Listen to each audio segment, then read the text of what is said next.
দর্শকরা, ঈশান বাংলার ইভিনিং শোতে আপনাদের সবাইকে স্বাগত জানাচ্ছি। দর্শকরা, আমরা যে আলোচনাটা করে যাচ্ছিলাম এতদিন থেকে, যে বিভিন্ন বিধানসভা এলাকার বরাকের যে একটা পর্যালোচনা, সম্ভাব্য ফলাফল কী হতে পারে, সেই পর্যায়ে আজকে আমরা শিলচর বিধানসভা আসন নিয়ে আলোচনা করব। আজকে আমার সঙ্গে আলোচনায় আছেন আমার সতীর্থ বিশিষ্ট সাংবাদিক অভিজিৎ ভট্টাচার্য, এবং তিনি দীর্ঘ 2 দশক থেকে এই সাংবাদিকতার সঙ্গে যুক্ত, এবং বিশেষভাবে ইলেকট্রনিক সাংবাদিকতায় তিনি একটা আলাদা উচ্চতায় নিয়ে গেছেন। এবং তাকে আমরা, এবং শিলচরে এবার যে বিধানসভা নির্বাচন হয়েছে, তিনি শিলচরে বেশিরভাগ সময় অনেক রিপোর্টিং করেছেন, তো সুতরাং তার অভিজ্ঞতাটা আমাদের কাছে অত্যন্ত গুরুত্বপূর্ণ এখানে। তো প্রথমে আমি অভিজিৎকে বলবো যে আলোচনাটা করা উচিত সেটা হলো যে প্রথমে একটু শিলচরের এখন বর্তমানের জনবিন্যাসটা কীরকম, ভোটার কত, এটাকে আপনার পরিসংখ্যানটা আছে আপনার কাছে? নমস্কার। দেখুন চয়নদা, আজকে ঈশান বাংলার যে আপনি বিগত কয়েকদিন ধরে বিভিন্ন বিধানসভার যে পর্যালোচনা করে গেছেন, আমি সেটা দেখেছি, এবং একটা অদ্ভুত, এবং আমি বলবো যে একটা বাস্তব চিত্র কিন্তু আমরা ঈশান বাংলার মাধ্যমে জনগণকে আমরা তুলে ধরার চেষ্টা চালিয়ে যাচ্ছি। আসলে যেটা আপনি বলেছেন যে শিলচর বিধানসভা, আমরা যদি দেখি যে বরাক উপত্যকার যতগুলো বিধানসভা আসন আছে, এই মুহূর্তে 13টি বিধানসভা আসনে এবার নির্বাচন হয়েছে, এবং সেই 13টি বিধানসভার মধ্যে যদি আমরা সবচেয়ে মর্যাদাপূর্ণ এবং গুরুত্বপূর্ণ একটা আসন দেখি, তাহলে শিলচর বিধানসভা। এবং সেক্ষেত্রে এবার যে ডিলিমিটেশন হওয়ার পর বা এসআর হওয়ার পর যে আমরা ভোটের প্যাটার্নটা দেখেছিলাম, সেটা শিলচর বিধানসভায় কিন্তু ভোটটা কমেছে। যেখানে প্রায় 2,22,23 হাজার ভোট ছিল আগে, কিন্তু সেটা কিন্তু এবার প্রায় 2,13,000 কমেছে, 10,000-এর মতো প্রায় ভোট কমেছে।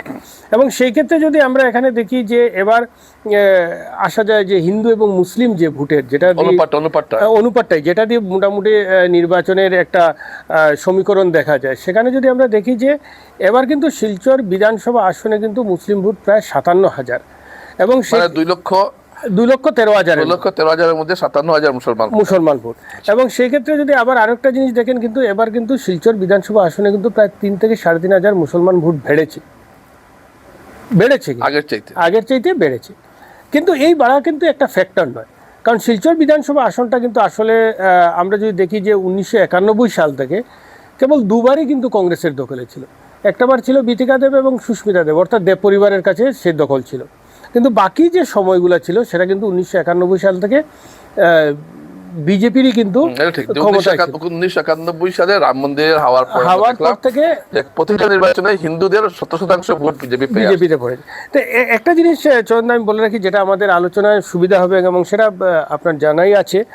আমরা যদি দেখি, আমি 2011 সালের যে থেকে আমি একদম সংক্ষেপে আমি খুব কম সময়ের মধ্যে বলছি, সে সময় কিন্তু শিলচর আসনে প্রতিদ্বন্দ্বিতা করেছিলেন সুস্মিতা দেব এবং ডক্টর রাজদেব রায়, যিনি এবার শিলচর বিধানসভায় প্রার্থী। এবং সেই সময় কিন্তু ভোটের পার্সেন্টেজটা কাস্ট হয়েছিল মাত্র 58.01%, এবং সেই জায়গায় কিন্তু সুস্মিতা দেব প্রায় 14,011 ভোটে কিন্তু জয়ী হয়েছিলেন। সেটা হলো 2011।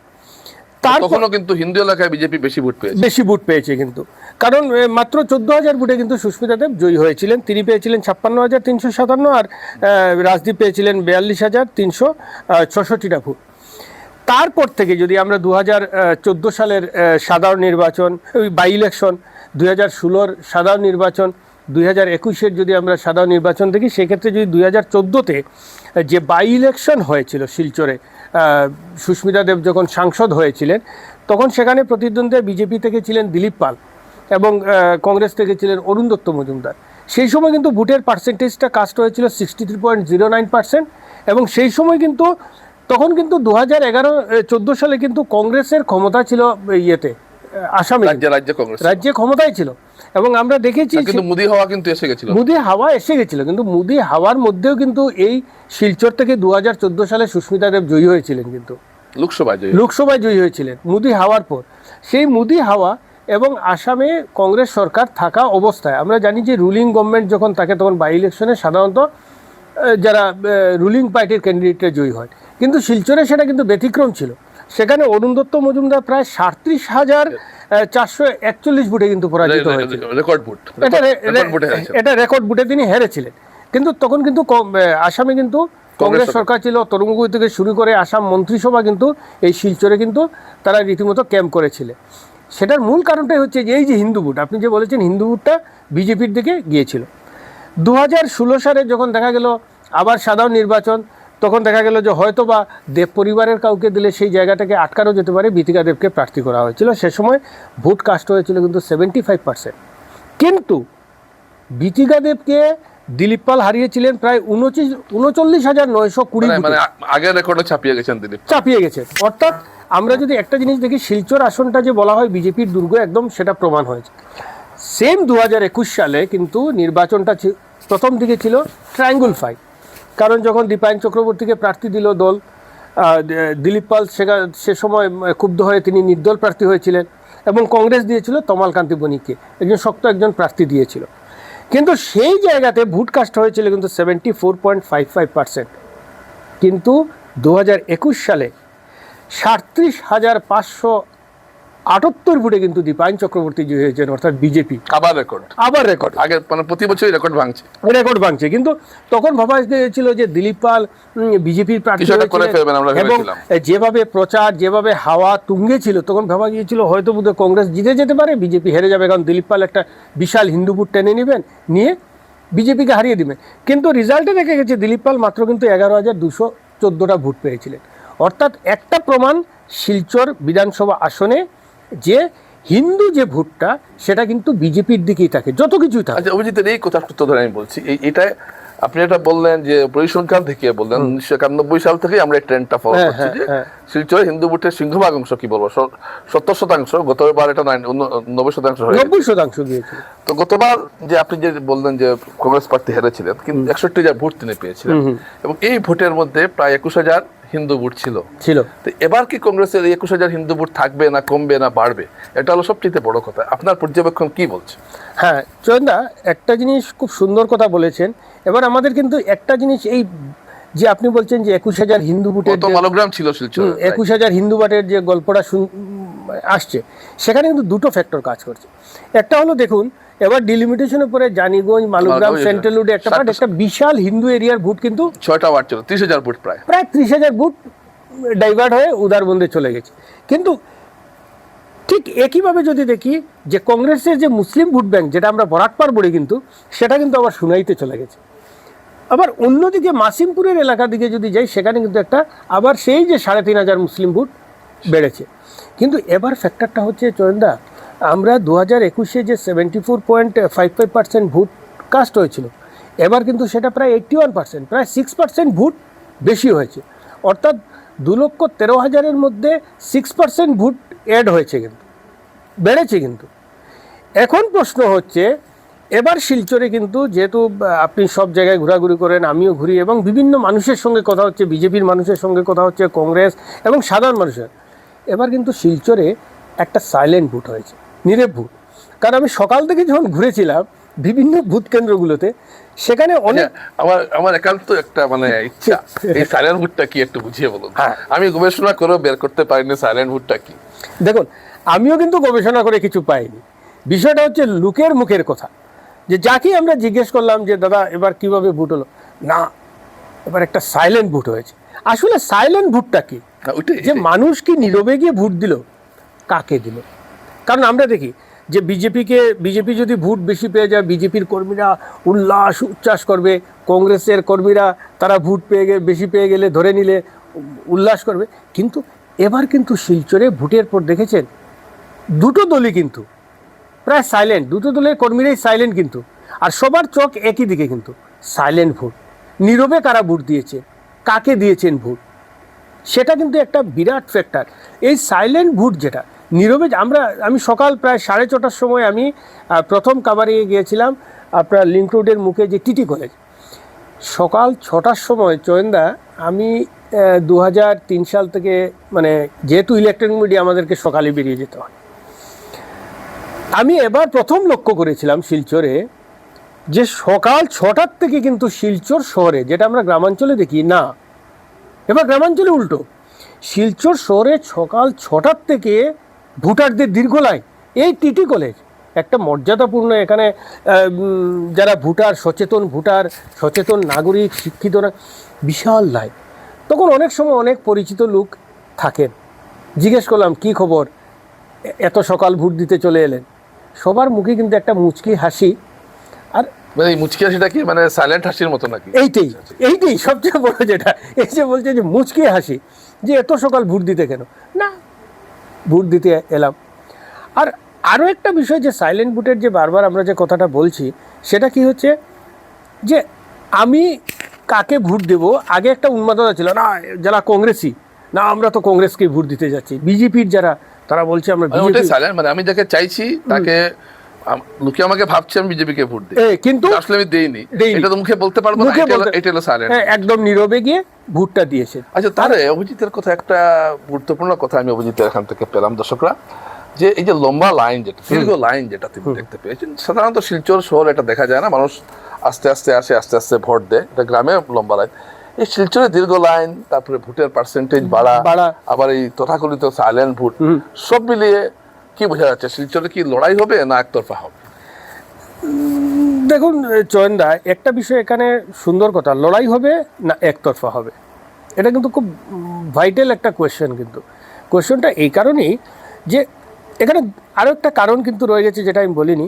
এবার যখন এসআইআর হয়েছে, একটা কিন্তু বাজারে একটা খবর উড়েছিল যে এসআইআর হয়েছে, সবাইকে ভোট দিতে হবে, নাহলে ভোট কাটা যাবে। তার জন্য আমার নিজের দেখা মতো অনেক ছেলেমেয়েরা বাইরে থেকে কোনোবারই ভোট দিতে আসেনি, তারা কিন্তু এবার এসেছে ভোট। আমরা এই যে ভোট বাড়াকে আপনি বলছেন যে এসআইআর একটা কারণ, এসআইআর একটা কারণ, এটা এমন না যে এই ভোট বিজেপিকে দিয়েছে, না না না, এরকম। এখানে আমি দেখেছি আমার পরিচিত দুটো বাচ্চা, তারা ভাই বোন, তারা ব্যাঙ্গালোর থাকে, আমি ওদেরকে আমার পরিচিতির মধ্যে পড়ে, আমি বললাম তোরা কেন, কই না না ঘর থেকে বলা হয়েছে এবার এসআর হয়েছে, ভোট দিতেই হবে। তা ওদেরকে বললাম, তোরা এসেছিস এত কষ্ট করে, নিশ্চয়ই বিজেপিকে ভোট দেবে, ওটা সময় দেখা যাবে, প্রার্থী দেখা যাবে। কিন্তু এবার কিন্তু চয়নদা আরেকটা ব্যাপার, কিন্তু ওইটাই আসছিলাম যে প্রথমে দেখলাম প্রার্থী ঘোষণার পর একটা রাগ দেখলাম সোশ্যাল মিডিয়ায়, অজস্র রাগ উপচে পড়ছে মানুষ। আমাদের সমীক্ষা হয়েছিল ঈশান মেলাতেও দেখলাম মানুষের রাগ, কিন্তু যত দিন যাচ্ছিল আমি দেখছিলাম যে রাগটা কিন্তু প্রশমিত হচ্ছিল এবং শেষ পর্যন্ত অনেকে বলছেন নাকি মোদির মুখ দেখেছেন, হিন্দু ক্ষত্রমে হাই ধরনের কথা এসেছে। না চয়নদা, এটা যদি আপনি বলেছেন, ঠিকই বলেছেন, আমিও শুনেছি, কিন্তু বিষয়টা হচ্ছে কি, সেই যে ক্ষোভটা টিকিট ডিক্লেয়ারের পর, তারপর অনেক জায়গায় আমরা ঘোরাঘুরি করেছিলাম, এই যে লোক যে ভোট দিয়েছে নীরবে, সেই নীরব ভোটটা যদি, সেই শুরুর ক্ষোভটা যদি থেকে যায়, নীরব ভোটদানের ক্ষেত্রে যদি সেই শুরুর যে ক্ষোভটা যদি থেকে যায়, তাহলে কিন্তু বিজেপির জন্য শিলচর আসন কঠিন। মানে আমার তো মনে লাস্টে ছিল না ক্ষোভটা, না একটা কঠিন লড়াই হয়ে যাবে। কিন্তু আমরা ভাবছি যে হয়নি, এমনও তো কথা শুনেছি যে 9,000 টাকায়, মানে আপনি বলছেন যে না 9,000 লড়াই হচ্ছে না, না 9,000 টাকায় কি আমাদের মাথা কেনা হয়ে গেছে কি? এই যে 1-2 জন বলেছে হয়তো। আরে যখনই আমরা সমীক্ষা করি, স্পেসিমেন যখন নেওয়া হয়, কোনো কিছুর যদি আমরা স্পেসিমেন আনি, যদি আমাদের শরীরের আজকে যদি রক্ত পরীক্ষা করতে হয়, তা আমরা কি সমস্ত রক্ত নিই? জাস্ট একটা ছোট্ট একটা স্যাম্পল নিয়ে নেব। আজকে এক ডেক ভাতের মধ্যে ভাত সঠিক সিদ্ধ হয়েছে নি, সব ভাত টিপে দেখবো নি, একটাতেই তো বোঝা যায়। আমি যেটা খবর পেয়েছি, শিলচরের সবচেয়ে যারা জলবন্দী ছিলেন, যেমন ধরুন বিবেকানন্দ রোড, তারপর Radhamadhab road, Saratpalli link road এবং শরৎপল্লী সোনাইবাড়ির পুরো বাদিকটা, এই এলাকার লোকেরা তাদের যে ক্ষোভটা কি ভোটের মাধ্যমে প্রশমিত, মানে ক্ষোভের প্রতিফলন কি ভোটের বাক্সে পড়েছে? দেখুন এই বিষয়টা আমি এখনো উত্তর পাইনি। অনেকে বলছেন না কিছু হয়নি, সবাই বিজেপিকেই ভোট। না দেখুন চন্দ্রা, এটা ঠিকই বলেছেন, সেটার কিন্তু উত্তর নেই। কিন্তু এই যে কারা বলছে বিজেপিকে দিয়েছে, বিজেপির লোকই বলছে। এখন নীরবে গিয়ে অন্ধকার জায়গায় কোন জায়গায় বটমটা টিপা পড়লো, সেটা তো 4 তারিখের আগে আমরা কেউ বলতে পারবো না। আমরা বুঝতে পারছি যে সাংবাদিক অভিজিৎ ভট্টাচার্য সাইলেন্ট ভোটের উপরেই বেশি জোর দিচ্ছেন বারে বারে। একটা ঘটনা, আমি গতকাল একটা ভিডিও করেছিলাম, সাইলেন্ট ভোট খায় না মাথায় দেয়। তো সাইলেন্ট ভোটের কোনো গবেষণা করে উত্তর পাইনি, তবে একটা কিছু হয়েছে সাইলেন্টলি, আবারও বলছি, নীরবে নিঃশব্দে। তো শিলচরে যে ভোটের প্যাটার্নটা, যদি সব মুসলমান ভোট যদি কংগ্রেস পেয়ে যায়, ধরুন কাস্টিং এর 90% এবং হিন্দু ভোটের যদি 20% কংগ্রেস টানতে পারে, সেক্ষেত্রে কিন্তু একটা বড় ফাইট হবে। প্রশ্ন হলো, কংগ্রেস কি 20% হিন্দু ভোট টানতে পারবে?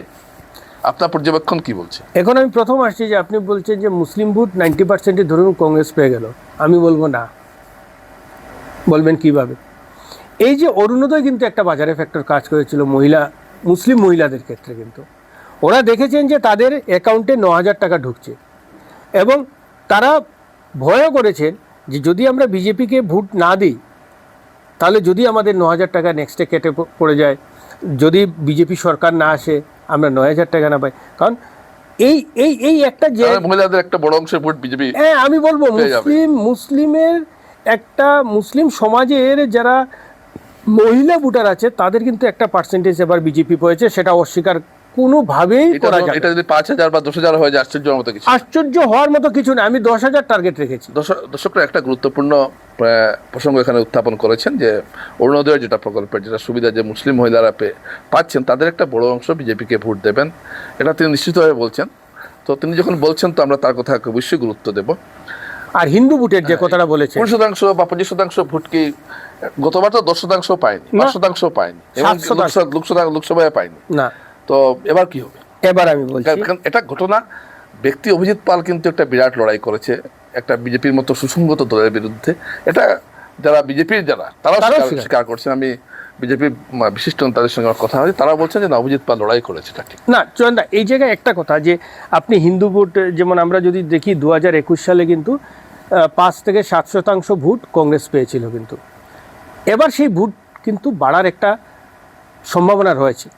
কেননা আমরা যদি দেখি কংগ্রেসের যে রাজনীতি বা কংগ্রেসের যে নির্বাচনী প্রচারটা, যখনই কোনো হাই প্রোফাইল লিডার আসেন একটা সংখ্যালঘু এরিয়ায় গিয়ে নির্বাচনী প্রচার হিন্দু এরিয়া আসে, কিন্তু আমরা অভিজিৎ পালকে ব্যতিক্রম দেখেছি।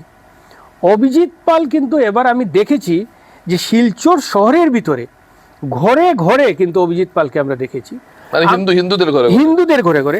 এবং সব থেকে যে বড় ব্যাপার, অভিজিৎ পালকে সেটা বিজেপির লোকও স্বীকার করেন। বিজেপির লোক বোধহয় প্রার্থী হন বা বিজেপির লোকরা যতটুকু মন্দির মঠে যান তার থেকে বেশি কিন্তু অভিজিৎ পাল সেই দিকটাকে কিন্তু খুব ধরেছে। তার মানে এর একটা এই পরিশ্রমের একটা ফল তিনি পেতে পাবেন, কিন্তু 20% হবে কিনা সেটা বলা যায় সেটা হলফ করে কেউ বলতে পারে। আরো একটা ব্যাপার, একটা কথা আপনি লিখে রাখতে পারেন যে আমরা 2014 সাল থেকে যে ডিস্টেন্সে বা যে মাফে যে কংগ্রেস বিজেপি জিতেছে, যে ভোটের যে ব্যবধান, এটা কিন্তু এবার কমবে। এবং আমি বলছি যদি অভিজিৎ পাল, যদি আমরা তো কেউ বলতে পারবো না অভিজিৎ পাল জিতবেন না রাজদীপ রায় জিতবে, কিন্তু আমি তারপরও বলছি যদি অভিজিৎ পাল 15 থেকে 20,000 ভোটের মধ্যে যদি হেরেও যান, আমি বলবো অভিজিৎ পালের নৈতিক জয়। কেন নৈতিক জয়? দেখুন, অভিজিৎ পাল এবার প্রার্থী হয়েছেন, তার যে প্রচারটা তিনি কিন্তু একাই করেছেন। তার দলের মধ্যেও কিন্তু অনেক ক্ষোভ বিক্ষোভ ছিল, অনেকেই আসেননি, সিনিয়র লিডাররা ঘরে বসে বিভিন্ন ধরনের অঙ্ক কষাকষি করেছেন, কিন্তু অভিজিৎ পাল একাই কিন্তু তার প্রচারটা করেছেন বিভিন্ন জায়গায়। কিন্তু সেই ক্ষেত্রে বিজেপির যদি আমি প্রচারের ক্ষেত্রে দেখি, কেন্দ্রীয় গৃহমন্ত্রী থেকে শুরু করে সিএম রোড শো করেছেন, গৃহমন্ত্রী এসেছেন, কেন্দ্রীয় মন্ত্রী এসেছেন, ত্রিপুরার মুখ্যমন্ত্রী এসেছেন, এবং বিভিন্ন স্টেটের সাংসদরা এখানে স্টার ক্যাম্পেইনার নেই। আমরা আলোচনা শেষ দিকে যাচ্ছি। অভিজিৎ ভট্টাচার্য যে কথা বলছেন অভিজিৎ পাল সম্বন্ধে, এটা কিন্তু একটা গুরুত্বপূর্ণ কথা, এবং তিনি তার কথার যেটা সারাংশ এখানে বেরিয়ে এলো, তিনি বলছেন যে হিন্দু এলাকায় প্রচন্ড পরিশ্রম করেছেন অভিজিৎ পাল, এবং এর একটা ফলাফল তিনি পেতে পারেন। তবে সেটা 20% হবে কিনা এটা গ্যারান্টি, কিন্তু যদি তিনি হারেনও তাহলে ব্যবধান একটা কমিয়ে আনবে, এবং এটা অভিজিৎ পালের জন্য একটা নৈতিক জয় হবে, এটাই আপনি বলতে চাইছেন। আচ্ছা, তবুও শেষ যেটা আমি একটু আপনার কাছে জানতে চাইবো, রেজাল্টটা কি হতে পারে আপনার ধারণা? দেখুন, রেজাল্ট আপনি সংক্ষেপে বলবেন না, এখানে ব্যাখ্যা লাগবে না। আপনি আমি কেউ রেজাল্ট সম্বন্ধে হলফ করে কিছু বলতে পারবো না যে রাজদীপ রায় জিতবেন না অভিজিৎ পাল জিতবেন, হাড্ডাহাড্ডি হবে না।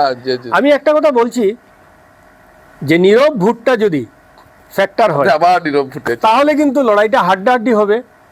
আর যদি যে শিলচরের যে ট্রেন্ড বিজেপিকে মানে হিন্দু মানুষ ভোট দেবে, সেই ট্রেন্ডটা যদি থাকে তাহলে বিশাল মার্জিনে জিতবে বিজেপি। আর যদি এই যে নীরব ভোটের যে আবারও বারবার বলছি, সেই নীরব ভোটের ট্রেন্ডটা যদি কোনো কারণে একটু উলট পালট হয়, তাহলে একটা লড়াইটা কিন্তু হাড্ডাহাড্ডি লড়াই হবে। সেটা বিজেপির দলের ভিতরের খবর রয়েছে যে তারাও কিন্তু এই আসন নিয়ে 50-50 আশঙ্কায় রয়েছে। তার মানে শেষ পর্যন্ত কথাটা টিকলো, নীরব ভোট বানাম হিন্দুত্ব। অনেক ধন্যবাদ আপনাকে, দর্শকদেরও ধন্যবাদ। কীরকম লাগছে অনুষ্ঠানটি আপনারা অবশ্যই কমেন্ট করে জানাবেন। অনেক অনেক শুভেচ্ছা। আগামীতে অন্য আসন নিয়ে আলোচনায় বসছি। নমস্কার। নমস্কার।